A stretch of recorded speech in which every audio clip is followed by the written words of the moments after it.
하나님의 말씀은 마태복음 지난주에 이어서 두 번째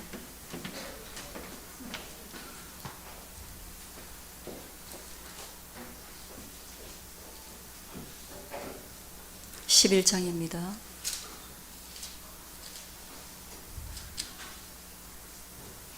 (28절에서부터) (30절까지)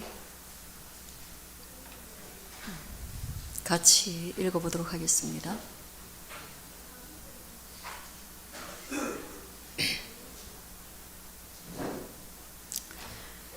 짧은 기절입니다. 같이 읽겠습니다. 시작. 수고하고 무거운 짐진 자들아 다 내게로 오라. 내가 너희를 쉬게 하리라. 나는 마음이 온유하고 겸손하니 나의 멍에를 메고 내게 배우라. 그리하면 너희 마음이 쉼을 얻으리니 이는 내 멍에는 쉽고 내 짐은 가벼움이라 하시니라. 아멘. 짐이라는 이 단어를 떠올리면요, 저는 연결된 이미지로 장날이 생각나요. 시골에는 5일에 한 번씩 장이 있어요. 우리 동네는 3일 8일입니다. 그래서 3자 그리고 8자가 들린 날이 오면 그 전날부터 설레기죠. 8 식구가 살아가기 위해서 장을 봐야 되는 부모님은 자주 지게를 메고 가시거나 또는 아침부터 가서 팔 것을 팔고 필요한 것을 사올 때 이맘때쯤이면 오시겠다 싶어서 저 동구 밖 오시는 길에 기다리고 있습니다. 공기를 하면서 기다리기도 하고 볼을 차면서 기다리기도 하는데 그 기다리는 시간이 조금 지나고 나면 와글와글 동네 분들이 장을 다 마치고 오는데 정말 모두가 다 이고 지고 옵니다. 한 사람도 예외 없이 머리에는 한 보따리 이고, 또 아시다시피 머리에 인 거를 절대 손으로 잡지 않습니다. 기술이 얼마나 좋은지 양손에 다른 거 들고도 고무신 신고 그 내리막길도 잘 내려오십니다. 그러면 우리는 6남매 중에 한둘이 꼭 거기 가서 기다리다가 막 뛰어갑니다. 그때 그게 효심인지 아닌지는 모르겠지만 머리에 인 거를 하나 받아주고 또 손에 들은 거를 기어이 뺏어서 들겠다라고 이야기를 하고 들어줍니다. 그게 저희가 처음 아주 이미지적으로 강렬하게 느낀 짐에 대한 이해입니다. 성장하고 난 뒤에 사춘기에 가치관이 형성될 때 저는 또 다른 짐을 보았습니다. 그 짐은 어린 시절에 이고 지고 있던 그런 짐이 아니었습니다. 그것은 철학가 시치프의 신화에 나오는 부조리에 관련된 인간이 지고 있는 보이지 않는 인생의 짐이었죠. 그 한 사람이 오르막을 향해서 자기 몸보다 큰 돌을 굴려 올립니다. 정말 모든 힘을 다해서 굴려 올리지만 그러나 돌아서면 원위치, 돌아서면 원위치. 끝내는 그 목적하는 언덕 위에 돌을 굴려 올리지 못한 채로 인생은 저물어가고 삶은 무너지는 것이죠. 이것을 제가 성장하고 난 뒤에 눈에 보이지 않는 짐으로써 경험한 수고의 세계입니다. 여러분, 수고하고 무거운 짐을 진 자라고 이야기할 때 우리는 금방 무언가를 떠올릴 것입니다. 그리고 난 뒤에 내가 지고 있는 짐이 무엇일까? 라는 질문을 던지겠죠. 제가 그 짐들에 대해서 많은 소통을 해본 결과 남자가 생각하는 짐이 다릅니다. 그리고 여자들이 가지고 있는 짐이 또한 다릅니다. 짐이 다르다 보니 해결책도 다른 것입니다. 마치 병이 다르기 때문에 약이 다를 수밖에 없는 것처럼 남성과 여성은 하나의 부부가 되어서 한 가정을 이루지만 그러나 각자가 지고 있는 짐이 다르므로 남녀가 생각하는 해결의 방식도 다르고 그 해결의 방식이 다르기 때문에 우리는 많은 다툼을 하게 됩니다.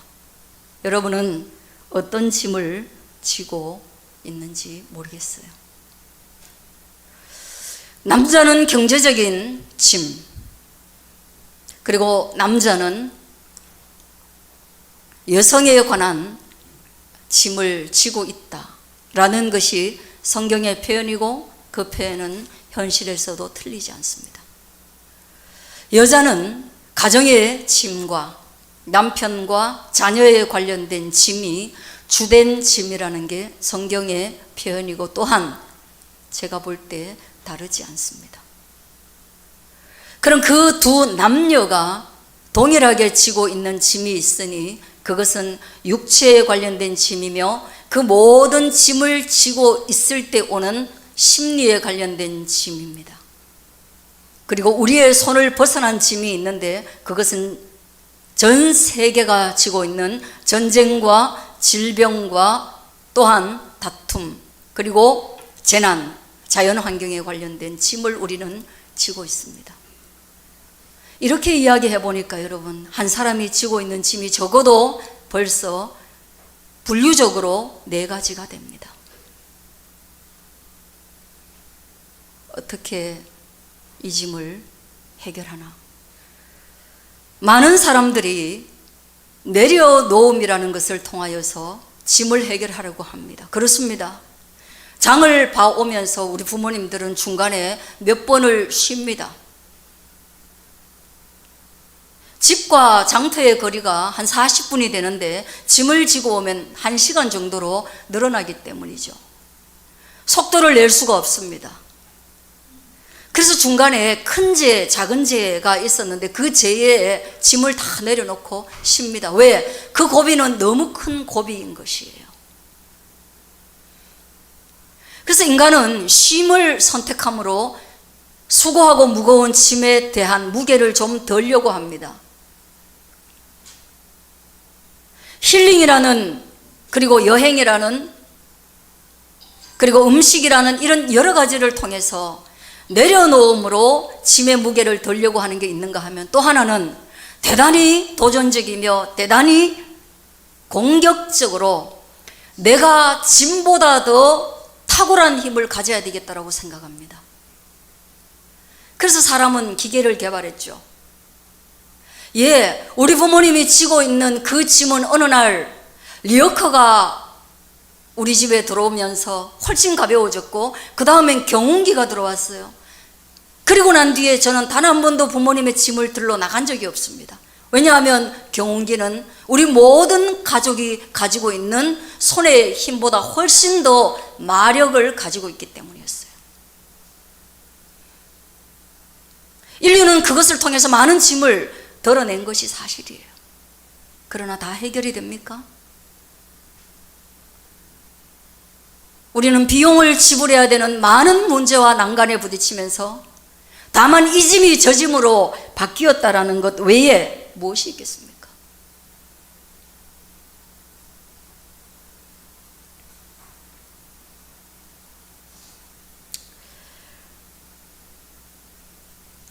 여러분, 오늘 성경이 말하는 짐은 우리가 흔히 알고 있는 그 짐이 아니에요. 예수님께서 우리에게 말씀하시는 짐은 이런 인간의 육체의 한계가 느끼는, 그리고 마음이 느끼는 그게 아니에요. 그리고 더 나아가서 철학이 느끼는 것도 아닙니다. 여러분, 윤리라는 거는 뭐예요? 우리에게 있는 이 수많은 난관을 어떻게 해결해 가는가? 수많은 해결책이 있는데 그 해결할 때 적어도 규범을 가지고 해결하라는 거예요. 내가 짐이 있는데 규범이 없으면 어떻게 되겠어요? 나보다 힘없는 애한테 내 짐을 다 맡기면 돼요. 그거 안 맡으면 발로 차면 돼요. 그러면 걔는 그 짐을 지고 갈 수밖에 없는 거죠. 적어도 그런 윤리, 규범, 이 윤리적인 거죠. 도덕은 뭐예요? 그런 외부적인 윤리의 규범이 아니라 양심에까지 룰을 적용하는 거예요. 양심에까지. 내가 저게 어렵고 힘든 사람을 무시하면 안 되지. 내 눈빛에서 멸시의 눈빛이 나가면 안 되겠지. 내 언어에서 비방의 언어가, 교만의 언어가 나가면 안 되겠지. 그런 양심에까지 미치는 것이. 그러나 그 짐 아니에요. 예수님 말씀하시는 거. 예수님은 그런 죄의 결과를 인해서 나타난 현상의 짐이 아니라 본질이 무엇인가를 우리에게 질문하는 것입니다. 여러분, 우리에게 닥치는 모든 문제는 다 현상입니다. 도덕까지도 현상이에요. 현상. 죄의 결과가 만들어낸 현상이에요. 그러면 어떤 죄의 원인이 이런 어렵고 불편한 현상을 만들었냐는 거예요. 뭐 때문에 우리는 이렇게 어려운 세상을 사냐는 거예요. 뭐 때문에 이렇게 아우성을 치고 분노에 차서 사냐는 거예요. 눈에 보이지도 않는 미래에 대해서 두려워하며 왜 사냐는 거예요. 인류의 문제와 인류의 해결책 속에 드러난 수많은 어려움 때문에 우리 몸에 각인된 두려움의식, 불안의식이 아무 문제가 없어도 우리를 힘들게 하는 거. 왜 그렇게 사냐는 거예요. 그 원인이 바로 죄인데, 성경은 죄에 대해서 뭐라고 말씀하시느냐? 수고하고 무거운 짐이 바로 죄의 짐이다. 남편의 문제도, 아내의 문제도, 결혼의 문제도, 자녀의 문제도, 전쟁의 문제도, 폭우의 문제도, 지진의 문제도, 쓰나미의 문제도, 정치적인 오는 이념의 갈등의 문제도 다 그 죄로 말미암아 드러나게 된 현상이다. 그렇다면 너희가 현상을 붙들고 있어야 될 것이 아니라, 현상에 매달려서 수고하고 어려워져야 될 것이 아니라 원인을 한번 치료해보자, 본질적인 문제에 한번 접근해보자. 이게 바로 성경에서 말하는 수고하고 무거운 짐진 자 다 내게로 오라는 주님의 말씀이십니다. 뭡니까? 한번 따라 하시겠습니다. 하나님과 척진 거. 하나님하고 관계가 부서진 게 성경에서는 죄라고 하는 거예요.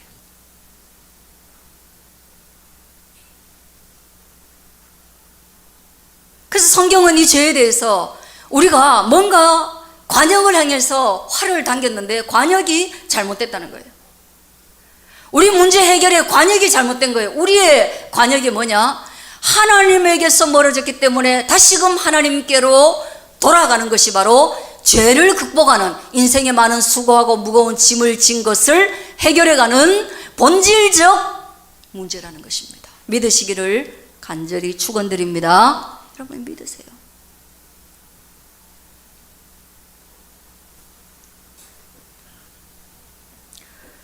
아무리 애를 써도 안 되는 이유는 지금 우리가 말한 문제에서 하나님이 빠졌기 때문이에요. 하나님이 빠졌기 때문에.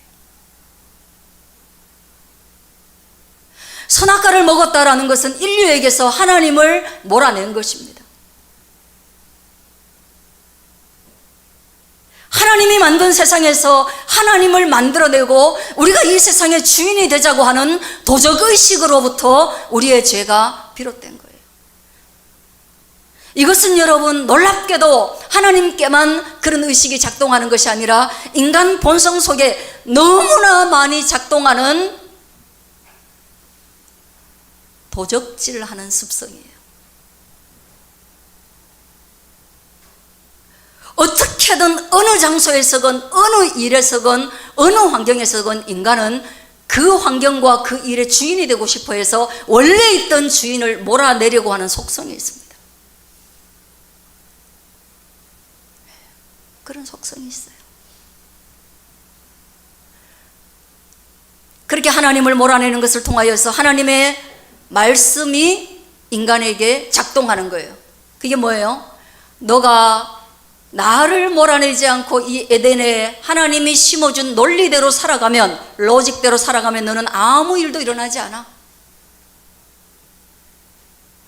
너는 영원히 살 수 있고 너는 수고하고 무거운 짐을 져야 될 이유가 없어. 그런데 그 로직 가운데 한 개가 하지 말라는 거예요. 나머지는 다 하라는 거예요. 선악과 먹지 말라고 했는데 그것을 먹으면 죽는다고 했는데 그걸 깬 거예요. 그럼 뭡니까? 인간이 하나님과 관계 맺는 유일한 수단인, 내 맘대로 모든 것을 할 수 있다면 하나님에 대한 의식이 없어지는데 내 맘대로 할 수 없는 것이 생겨야 우리는 하나님이 필요한 존재가 되죠.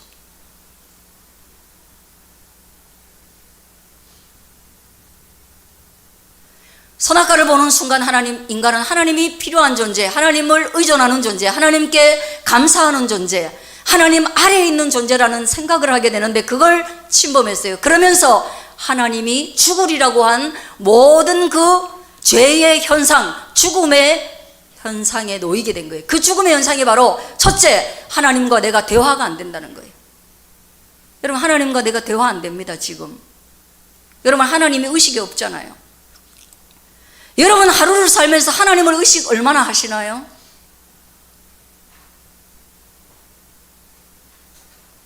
그 죄의 결과가 하나님을 우리의 삶에서 몰아내서 우리의 삶이 핍절해진 거예요. 이게 죄입니다. 두 번째는 뭐냐? 성경 그대로 얘기하는 거예요. 내가 나 자신을 사랑하는 법을 잃어버린 거예요. 여러분, 내가 하나님을 첫째로 사랑해야 되고 두 번째로는 나와 화평해야 됩니다. 여러분, 요즘 사람들은 나와 화평하지 못해요. 내가 왜 이렇게 생겼지? 내가 왜 이렇게 이 일을 못하지? 난 왜 이렇게 실수가 많지? 난 왜 이렇게 그리고 나와 화평하지 못한 두 번째는 내 주변과 화평하지 못한 거예요. 타인과 화평이 깨진 거예요. 저 사람은 나한테 왜 이러지? 나의 부모님은 왜 힘이 없지 남들처럼? 나의 부모님은 왜 나에게 줄 게 없지? 부모님이 나에게 상속해 준 것은, 정말 유일하게 상속해 준 것은 못생긴 얼굴과 질병이구나.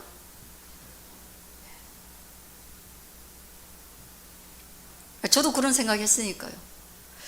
우리 아버지가 키가 큰데 왜 하필이면은 우리 부모님 나한테 키 작은 걸 물려주셨고, 우리 어머니가 진짜 서당의 훈장님 딸이었기 때문에 진짜 글이 많았고 지혜가 있었는데, 또 머리는 또 우리 아버지를 닮았네요. 우리 아버지는 또 공부하는 게 싫어가지고 초등학교 그 자격증 겨우 땄는데,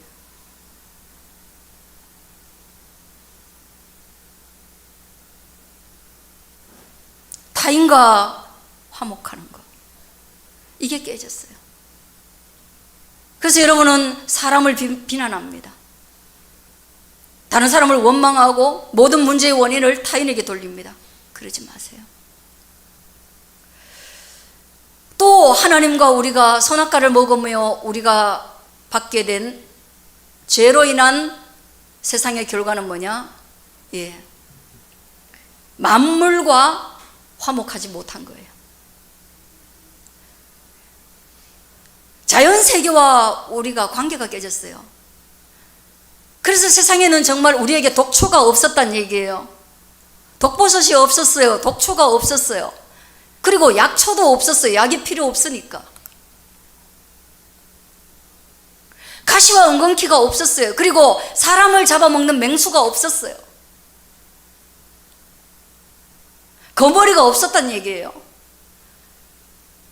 그런데 이 죄의 결과로 말미암아 모든 자연이 에덴이라는 그 환경에서 그들 또한 저주를 받는 것을 통하여서 그들이 자기 자신을 보호하기 위해서 때로는 독초가 되고 때로는 맹수가 되어서 우리를 공격하는 존재가 되었다는 것이에요. 자연과 자연 사이에도 균열이 일어났습니다. 자연과 자연 사이에도 균열이 일어나서 자기들끼리 먹고 먹히는 약육강식의 세계가 만들어진 거, 그것도 다 인간죄의 결과라는 거예요. 그러니 우리가 이 수고하고 무거운 짐 질 수밖에 없는 타락한 환경 속에서 우리는 그럼 어떻게 하면 이 수고하고 무거운 짐을 벗어날 수 있는가? 에덴 동산에서 하나님이 우리에게 주셨던 원키, 하나의 마스터 키가 뭐냐면은, 너는 선악과 먹지 마. 선악과 안 먹는 그 하나가 너의 모든 문제를 해결해 줄 거야. 너에게 있는 모든 평화를 지켜줄 거야. 이렇게 말씀하셨어요. 에덴이라는 그 파라다이스, 낙원, 선악과 하나만 손대지 않으면 이 낙원은 결코 사라지지 않을 거야. 이 하나의 키, 이게 창세기의 키예요. 오늘 예수님의 키는 뭐냐? 수고하고 무거운 짐진 자들아 다 내게로 오라. 이거는 뭐예요? 약간 언어를 달리하지만 이것 또한 하나의 키예요. 뭐입니까? 너희가 이제는 이미 에덴에서 파라다이스를 상실했으니 다시금 파라다이스로 돌아가기 위해서, 다시금 너희가 가지고 있는 그 타락의 짐을 벗기 위해서 내게로 오는 그 하나의 키가 너희를 구원할 것이다 라는 말씀인 것입니다. 할렐루야. 이거 복음이에요, 여러분. 내게로 와라. 무엇입니까? 내가 너희의 죄의 대가를 지불하고, 너희가 하나님을 배신한 것들을 내가 하나님께 죄의 용서를 구하는데, 그 죄의 용서를 구하는 단 유일한 하나의 방법인 십자가에 내가 죄의 삭스를 지불하고 죽음으로 말미암아 너희가 잃어버렸던 모든 낙원을 회복시켜 주겠다. 할렐루야. 이것이 하나의 방법인 거예요. 그래서 수고하고 무거운 짐진 자는 다 내게로 와. 예수님 주변에 가면 예수님을 믿게 되는 거예요. 여러분, 그의 주변에 가면 그를 배우게 되는 거예요. 여러분이 아무리 멋있어 보여도 도박하는 사람 주변에 가면 언젠가 한 번은 기회가 와서 도박을 하게 되는 거예요. 저는 정말이지 거북이 이런 거 싫어합니다. 근데 수아가 갖다 놔서 자꾸 내가 물 주다 보니까 나도 거북이가 조금 괜찮아져요. 자꾸 가까이 있으면 이거요, 큰일 납니다. 심지어 지금 어제는 도마뱀을 보고 왔거든요. 여러분, 도마뱀은 절대로 좋아할 수가 없어요. 근데 제가 어제 도마뱀이 너무 예뻐갖고, 도마뱀이 이렇게 예뻤나 계속 쳐다보다 보니까 그 도마뱀도 예뻐요. 그래서 야, 도마뱀의 세계가 이렇게 예뻐? 근데 제가 예쁜데 못 샀어요. 도마뱀이 30만 원이라 가지고. 이 예배 시간에 손 들고 말하는 시간 아니야. 여러분, 예수님 가까이 가면 예수님을 배웁니다. 믿으십니까? 안 믿으세요? 예수님 가까이 가면 예수님을 배우게 됩니다. 예수님 가까이 가서 예수님이 세상을 대하는 방식을 한번 보세요. 예수님이 하나님을 대하는 방식을 보세요. 그 놀라우신 하나님의 아들이 하나님 앞에 순종하고 하나님께 기도하고 하나님과 대화하는 방법을 한번 보세요. 얼마나 아름다운 언어들이 있는지. 예수님이 예수님 스스로와 화목하는 방법을 보세요. 나는 하늘에서 왔지만 그러나 하나님의 아들이지만 나는 하나님이 아니다. 나는 상한 갈 때도 꺼져가는 심지도 끄는 존재가 아니다. 자기 자신이 얼마나 자기 자신과 화목하는지 몰라요. 예수님이 무슨 부유했습니까? 예수님이 학력이 높았습니까? 예수님이 무슨 지금 오늘날 우리가 당면하고 있는 많은 문제를 해결하지 않아도 되는 그런 환경에서 태어났습니까? 아닙니다. 우리보다 훨씬 더 어려운 환경에서 태어났어요. 그러나 하나님과 화목하고, 두 번째는 자기 자신을 어떻게 대하는지, 그리고 그가 이웃을 어떻게 대하는지 한번 보세요. 좋은 이웃만 선별해서 대하지 않습니다. 질병 가운데, 위기 가운데 있는, 그리고 소외 가운데 있는 여인들, 그리고 어린아이들을 어떻게 대하는지 한번 보세요. 만일 우리가 예수님 곁에서 그걸 배운다면요, 우리는 이 세상에서 정말 안 배워도 돼요. 예수님이 자연을 어떻게 대했는가, 그건 별로 나오지 않아요. 그러나 그토록 환자를 사랑하시고 그토록 소외된 자를 사랑한 그분이 개를 학대했을 것이다? 상상하기 어렵습니다.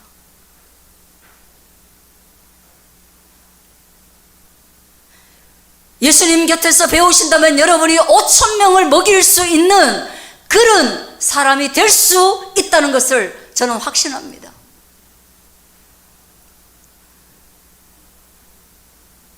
예수님의 마음을 품는다면 여러분이 사랑하면서 정말로 양식을 많이 하고 정말로 많은 사람을 섬기고 싶었고, 그래서 내가 부유해져서 5,000명을 먹이는 사람이 될 수 있어야 한다면 오병이어를 하셨던 그 예수님의 마음을, 그때 당시에 예수님이 어떤 마음을 품으셨는지 본다면 그런 사람이 될 줄로 저는 믿습니다.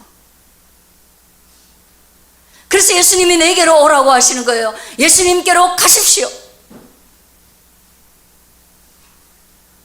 그러면 예수님을 배우실 것이고, 그리고 예수님을 배운다는 것은 이 세상 가운데 있는 모든 문제를 현상의 솔루션으로 보는 것이 아니라 본질의 솔루션으로 볼 수 있는 저와 여러분 될 줄로 믿습니다. 이게 복음이에요. 이거 놓고 다른 데서 방황하지 마세요. 자꾸 바뀝니다. 방황하지 마세요. 그리고 빼앗깁니다.